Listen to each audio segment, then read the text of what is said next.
I have suffered from social anxiety disorder for most of my life. When I was young, it was waved away as being shy. But when I got older, and I was about 20 years old, and I'm still afraid to call the doctor to make my own doctor's appointments, it became clear that something was very wrong. Now, I wasn't afraid of the doctor. It was the phone call itself that terrified me. This video isn't meant to be a sob story about me or how I got better, and for the record, I am mostly better through a combination of therapy and drugs, but what I'm here to talk about is the third thing that made me better, quote unquote, the third thing that helped me the most, and that was video games, but more specifically MMORPGs. So, real quick, if you don't know, an MMORPG is a specific genre of game. The abbreviation stands for Massively Multiplayer Online Role-Playing Game. I'm going to shorten it to just MMO because it's easier to say, because MMORPG is kind of a weird tongue twister for my mumble mouth. Anyway, but if you don't know what the genre is, in the simplest of terms, think Dungeons and Dragons, but digital. So, like, you as a player have, like, a fantasy class and race, so, like, elf mage or orc shaman or whatever, and you adventure through a world and level up and kill monsters and get cool gear and stuff like that. The big difference between an MMORPG and a regular RPG, or other, like, a role-playing game, is that this one is full of other people doing the same thing. So, you aren't just in your own space, in your own world, doing your own thing. You're in a pre-existing world with other people also doing stuff. So basically what makes it different is the social aspect of this game, where this game has a large pillar of social interaction. In fact, as Marcel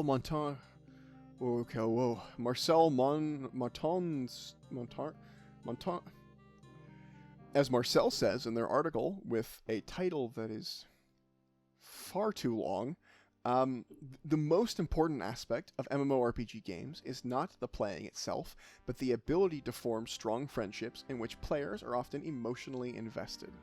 And, like, I didn't realize this when I first started playing. When I first started playing, I thought that what I wanted was the RPG experience. But looking back, Marcel is 100% right that the main pillar of MMORPGs is the social aspect. Otherwise, you just play a regular RPG. Like, you just play, like, Skyrim or Oblivion or something, because, like, that'll give you the same thing without the people. This relies on having other people. And that's really weird, isn't it? Because, like, and every paper I found had the same thought, that this was weird, and this is part of why the papers existed. Like, for example, this paper from the University of Saskatchewan mentions that gamers high in social anxiety are preferentially choosing to play massively multiplayer online role-playing games over other types of multiplayer games. So, why? Why would they, and to an extent me, why would we do that? Why would they do that? There are plenty of games out there, right? That there are also plenty of multiplayer games out there. Why MMORPGs specifically? Why these potentially the most social of the multiplayer games? Why? Okay, that question itself has a pretty fascinating answer, which we will get to. What I also found super fascinating was the way people were talking about this topic. I found a bunch of papers and a bunch of articles. This was talked about a lot. Because I'm not the first person to notice a connection between social anxiety and MMOs, and clearly there's a lot of research done on it, or a lot of papers done on it. And there were some that were claiming that social anxiety was the result of someone playing MMOs like too much and forgetting how to interact in the real world. Some were claiming that social anxiety is lessened by these games. Some were not really making a claim, but just sort of talking about, like, hey, isn't it weird that this is an interaction that happens between the socially anxious and this genre of video game? But what I found the most interesting about those different articles was that a lot of the people that were talking about them didn't really ever, even the positive articles and the positive papers that were like, oh, this is a good thing, this is helping people, they still talked about their interactions within the game as if they were lesser or inferior to the real world with the real people and the real interactions. And what I realized that those people fail to see or realize themselves is that those interactions are real. Now, the world itself may be fabricated. The reasons for interacting in the world are definitely extracurricular to basic human survival, but, like, those are both, like, in an interaction, that is two real people connected through the internet, but interacting. They're still two real people having a real interaction.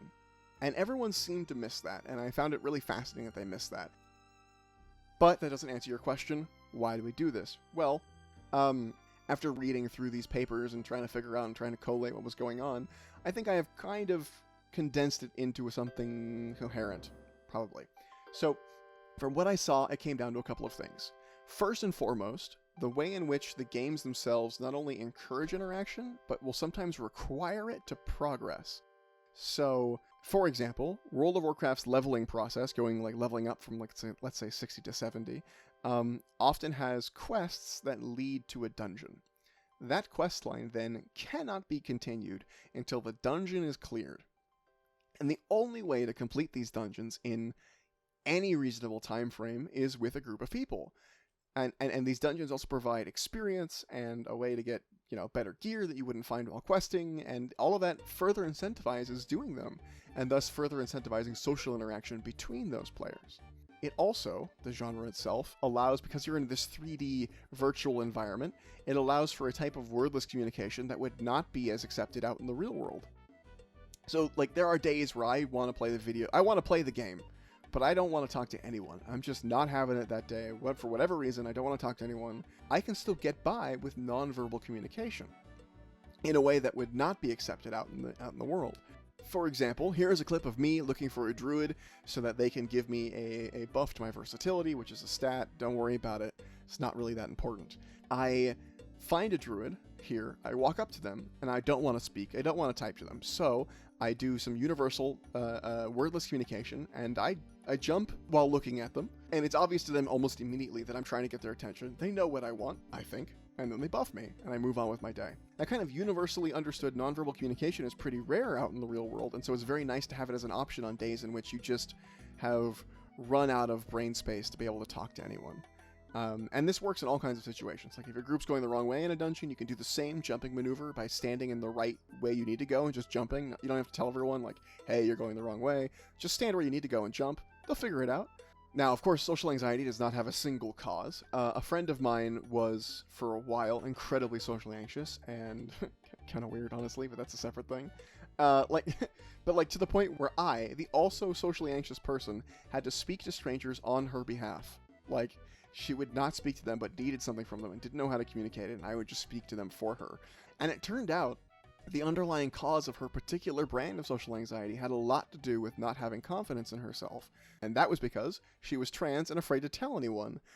She grew up in a very conservative household in Utah, and her ability to play female characters in these kind of games were a great stepping stone for her to get to the point where she felt comfortable being more herself and letting us know who she actually was. And I bring this up specifically because of the other reason that I think that socially anxious people play these games, and I think honestly the main reason, is what I call the mask. You see this a lot, actually, in online communication in general. In any space where you're able to create a persona for yourself through a username or a character or something, you'll find people with social anxiety tend to flock to it. There is something, and I'm speaking from personal experience here, there's something liberating about the mask. No one knows who you are beyond what you show them, and whatever persona you put forward is how the rest of the world then knows you. And there is something about this idea that's incredibly intoxicating to people with social anxiety. If you haven't played games or anything, and if you have social anxiety, you probably actually have experienced this exact thing when the pandemic happened. Because when the masks went on at the very start of the pandemic, the actual literal masks, there was something weirdly freeing about it, at least in my experience and the people I talked to. People couldn't see half your face, and somehow that made it easier to interact, easier to go to the store, easier to say hello to random strangers because you had this mask. And I think it's the exact same concept in these games. That mask exists in the form of your character. And the mask, I think, is the biggest draw, and is one that sets most people on their MMO journey, even if they don't realize it. So the idea of the mask is what grabs our attention, whether we know it or not, and then the potential for nonverbal communication and the sort of semi-forced social interaction that we discover as we play is what gets us to stick around. And, of course, the friends we make along the way. I have plenty of friends now that I would never have met in the real space, either because I wouldn't have talked to them, or I wouldn't have even been in the same area, because they're all from Ohio and Utah and Minnesota, New York, Oregon, North Dakota, Texas, Germany. Those are all people that I know, and I know them through MMOs, through gaming in general. Many of them thanks to World of Warcraft and Final Fantasy XIV and things like that. So it's helpful, and then a lot of them all have social anxiety. And I don't think we would have found each other at all, because neither of us would have wanted to communicate with the other had it not been for this structure of a game. And it's that real interaction between real people that always gets overlooked, that I really wanted to hammer home. This is the whole point of this video, is to say, hey, I know this isn't how the rest of you interact socially, and it seems weird to you, like, oh, these people are interacting in this digital space, it's not real, the interaction's not real. But they really are real people having real interactions in a digital environment. And for some people, it is the only way they can have those interactions. Because, okay, at the end of the day, humans are social creatures. We don't have claws, or spikes, or sharp teeth. We were successful in our evolution as a species because we stayed in groups. And thus, socializing is in our very DNA. So social anxiety or not, people will yearn for connections with others. And so it's my belief that games like this attract those who struggle with social interaction, not create them. And they are attracted because it gives them a place to satisfy that very basic human need of real interactions with real people. And what is life but trying to satisfy whatever basic needs we can in whatever way we can?